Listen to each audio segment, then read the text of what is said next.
Salve, sono Flavio Cucchi e questo è il quinto video della mia playlist Nuovo repertorio per chitarra classica. Nei primi quattro abbiamo ascoltato dei brani contemporanei scritti recentemente, oggi invece ascoltiamo una trascrizione di un pezzo barocco, la celebre aria Lascia che io pianga di Handel.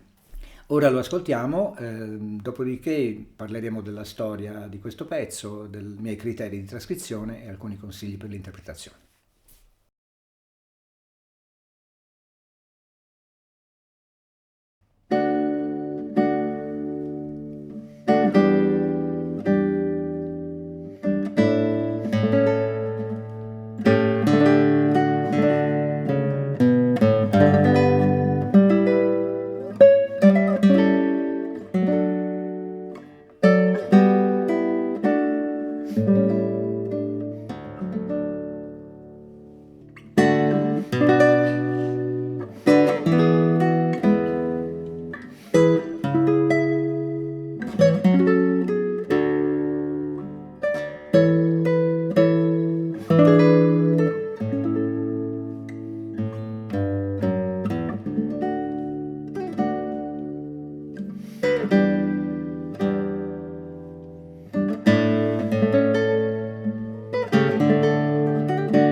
Era l'aria Lascia che io pianga di Handel nella mia trascrizione per chitarra. Se vi piace questo progetto iscrivetevi al canale. Allora, questa bellissima aria compare per la prima volta nel 1705 inserita nell'opera Almira. Dopo 2 anni, nel 1707, Handel la ripropone in un'altra opera, Il trionfo del tempo del disinganno, con parole diverse naturalmente. Poi nel 1711 la stessa aria, visto che gli piaceva, l'ha rimessa ancora nel Rinaldo, l'opera Rinaldo nel secondo tempo, e lì ha avuto un successo internazionale. Lì è stato proprio il momento in cui quest'opera è diventata famosa in tutte le corti d'Europa, è stata eseguita un po' dappertutto e per moltissime volte. Quest'aria era cantata dai castrati, nel senso che per una regola della Chiesa che impediva alle donne di cantare, è nato l'uso nel Settecento di usare dei castrati per poter fare le voci femminili. Quando un bambino all'epoca aveva una bella voce e delle belle qualità musicali, i genitori, spesso quelli poveri, usavano questo sistema, facevano castrare il bambino in modo che diventasse un cantante e che quindi potesse rendere alla famiglia. Perché di fatto quando questi castrati erano bravi e avevano grandi qualità musicali diventavano famosi come le pop star di adesso e guadagnavano tantissimi soldi. Perché facevano questo lavoro qua? Perché castrando il bambino prima della pubertà i corpi si sviluppavano in modo diverso. No, senza entrare in tanti dettagli, diciamo comunque che le corde vocali rimanevano con la tessitura, l'ampiezza di un bambino, però inserito in una cassa armonica e dei polmoni da uomo. Quindi questo mix di potenza e di qualità del suono e anche appunto di altezza di suono creava un effetto che piaceva moltissimo in quel periodo e quindi è nata questa abitudine, questa moda che è durata parecchio, addirittura fino alla fine dell'Ottocento, prima del Novecento.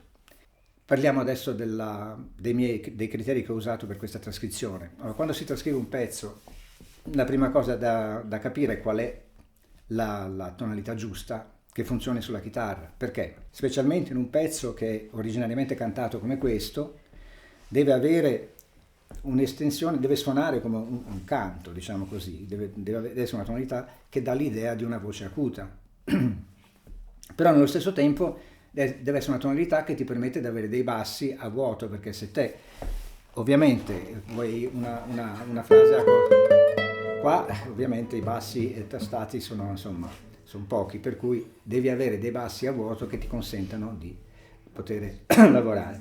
Per esempio l'aria coi piani, la facessi in sol.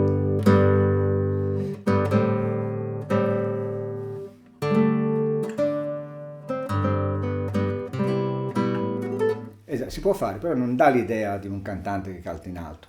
Del resto, se lo fai in una posizione alta, non sai che bassi fare per poterla accompagnare, per cui bisogna trovare questo mix giusto. E io l'ho trovato nella tonalità di Re, con la sesta in Re. Quindi viene voce dà l'idea.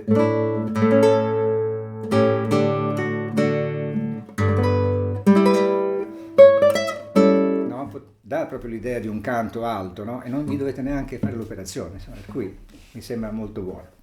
Detta questa cosa che potevo evitare, allora perché funziona bene? Perché la sesta corda in Re è la tonica, però abbiamo anche la quinta corda che è a vuoto, anche lui, che è la dominante, per cui insomma i bassi più importanti ce l'abbiamo già senza dover toccare la mano con la mano sinistra, no?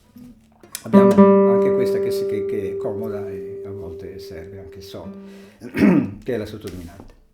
Va bene, questo per quanto riguarda la scelta della tonalità. Adesso veniamo alla struttura del pezzo. Il pezzo, la frase viene fatta addirittura 6 volte nell'originale, perché abbiamo 4 volte cantata e 2 volte fatta con l'orchestra. Nel centro, a metà del pezzo e alla fine fatta con l'orchestra.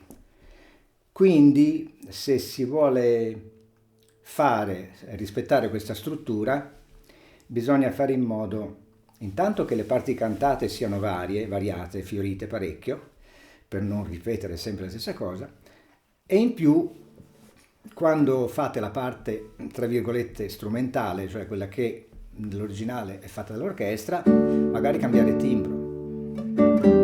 Magari farlo qui e senza tante storie, diciamo, senza tanti orpelli, di farla così come lo farebbe un'orchestra. Poi invece quando fate la parte cantata vi scatenate con tutte anche le varie fioriture. Le fioriture che ho usato io le ho un po' rubacchiate, ma come facevano probabilmente tutti anche i cantanti, ascoltando le varie interpretazioni che si possono ascoltare. Oggi non ci sono più i castrati, però ci sono i falsettisti, cioè che cantano con la voce acuta, però sono integri come persone e semplicemente usano il falsetto, che è un sistema di canto. Un'altra cosa che volevo dire, sì, un consiglio sull'interpretazione. Non so se questo può valere per tutti, vi dico come faccio io. Quando faccio una cosa cantata, cioè che originariamente è cantata, io semplicemente penso di essere faccio finta di essere un cantante. Come fanno, io penso che gli attori fanno così, no? Un attore fa una parte, fa un'altra parte, in quel momento lui è quella persona lì, giusto? Va bene, allora questo è quanto. Nel prossimo video cambieremo genere ancora perché in questa playlist voglio mettere tutto quello che è suonabile con la chitarra classica, basta che sia piacevole, che crei un effetto così estetico su chi lo ascolta e su chi lo suona. Alla prossima!